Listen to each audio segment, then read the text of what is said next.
Ladies and gentlemen of the media, welcome to this impromptu press briefing by the legal team of Mazi Nnamdi Kanu.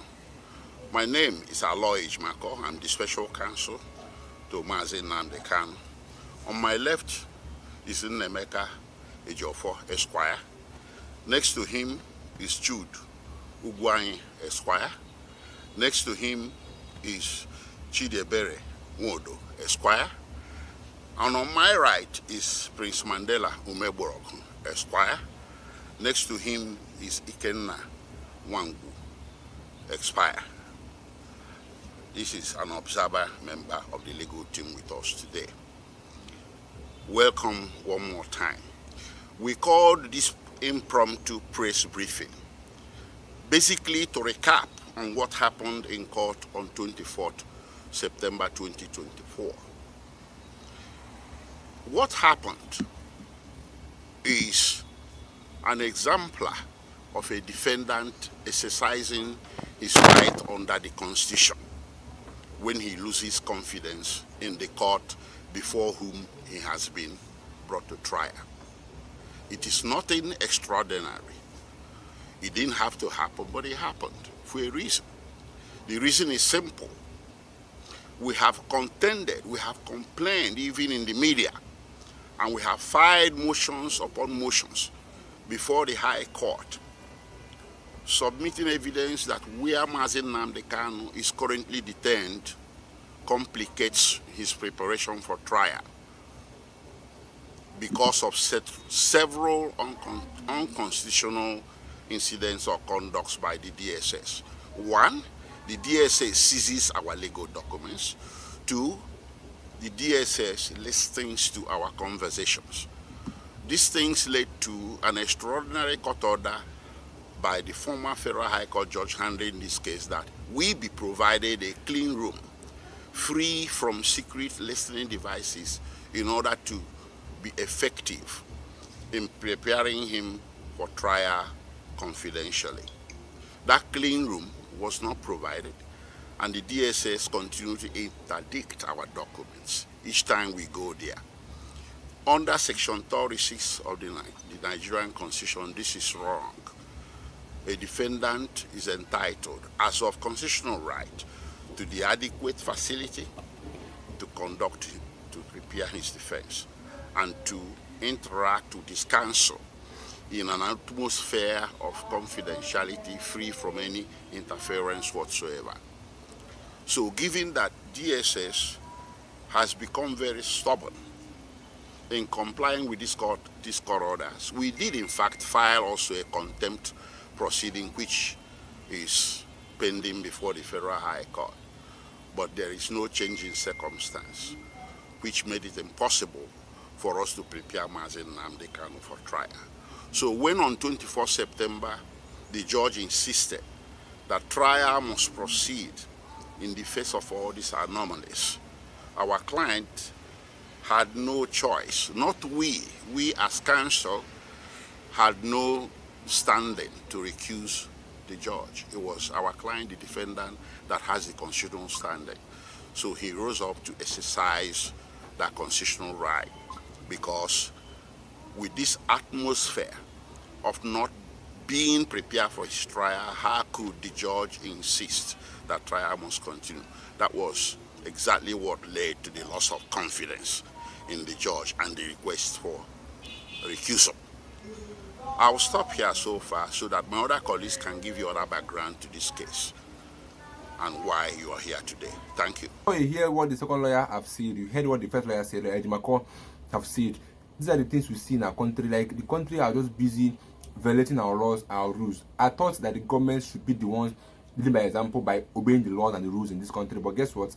Ours is different. Whenever I guys just hear what the second lawyer have to say on the same issue that happened September 24th in the court. And watch the video, guys, and I'll see you guys. Thank you very much, gentlemen, and all lovers of freedom. My name is Nnamdi Ejiofor. I'm one of the lawyers to Mazi Nnamdi Kanu.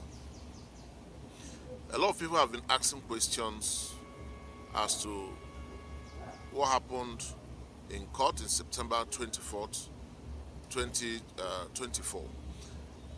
And some people, including those in government cycle, tend to see it as a sign of disrespect to the judge and to the judiciary. We must clear the air. Everybody or any person who appears before a court of law must have that feeling of being in a secured environment where his or her rights will be protected. And not just protected, will be seen to being protected. Once you are before a court and you do not have that feeling that your fundamental right is being protected by the court, then you have the right to request the judge to recuse himself. And this can happen for so many reasons.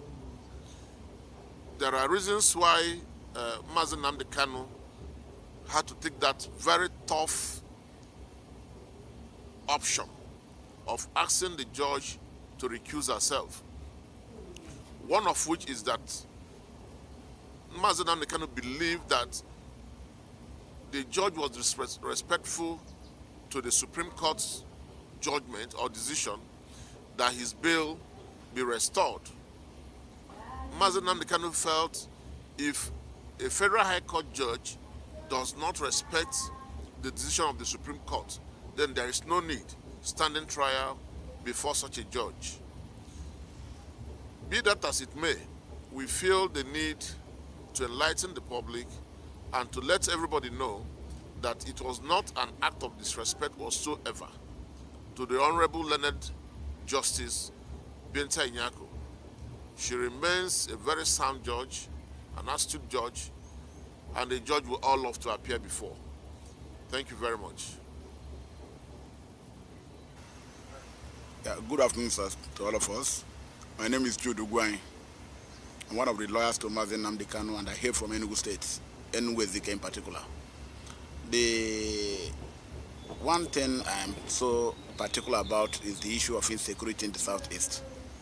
This trial of Nnamdi Kanu, no, the federal government is not ready to proceed with the trial because the southeasterners are the worst victim of the insecurity that bedeviled the nation.